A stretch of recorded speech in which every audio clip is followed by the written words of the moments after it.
Hey folks, I just got home from a wedding and I'm backing up my files here before I start editing. And I had something happen this evening that's never happened before. So this wedding was different. I got a lead on Wedding Wire about it 2 days ago. And it literally said, in 2 days. And so I wrote the client back and said, are you sure that you meant that date? Because I'm thinking, maybe they meant this day next year and they just put the wrong year in. And they said no, they had a problem with a photographer and they needed one last minute because they weren't going to go with the person that they had. And now that I have seen before, I've been called to kind of come in and save the day on that. So I was like, okay, yeah, sure. So I was available and I texted my assistant. She was available.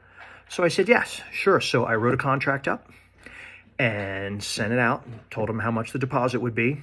No problem. They got it right back to me. And I was like, okay. So 2 days later, here we are today. And I show up and it's at a venue that has many, many, many different event rooms in it. So there were like 5 weddings going on inside this one building today. So there's photographers everywhere. And we're always friendly with each other, So I, struck up a conversation with this other photographer. And he's a really cool guy. And I'm going to switch cameras out while I'm doing this. I was talking to the guy, and he's really cool. We use the same cameras. We use Canon cameras. And so we were talking, and then I went off to go up to my room where my client was waiting for me. And I got in there, and, she's getting her makeup on, so I'm doing those pictures. And the photographer that I just met walked in because there was some sort of communication breakdown. He was the guy that was originally contracted by them to do the wedding. So I was like, hey, what's going on? And my first thought was, okay, he got the gig first. I'm going to leave. I'm not going to take work from another photographer, right? That's not cool. I would never do that. And he works for one of the big photography companies that has like thousands of employees. And, he was just an employee of a photography company. And there was a problem. There was some sort of communication breakdown between the client and that company. I wound up with the gig because I had a signed contract and a down payment. They sent an employee to go shoot this without a contract. I would never even walk in the door of a venue without a signed contract. And I think I need to do another video on contracts and why it's so important to have one. But I just wanted to make this video now and tell you, look, if you don't have a signed contract, do not even consider setting foot in the venue. It protects you, it protects the client, it protects everybody.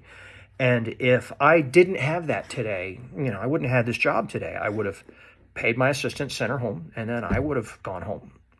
But they had signed the contract with me. It just tells you contracts, communication, those skills are just as important as the skills with cameras. And it probably more so from a business standpoint.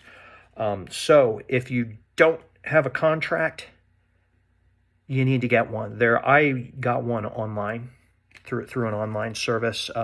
Honestly, I don't remember which one, but it's 4 pages of stuff that goes through, and I tweaked it a little bit to make it work for me. But excuse me, I'm just backing up the pictures from today, and I would never ever do this without a contract. So if you are doing any sort of professional photography for money, get a contract, use a contract every time. And that really hit home with me today.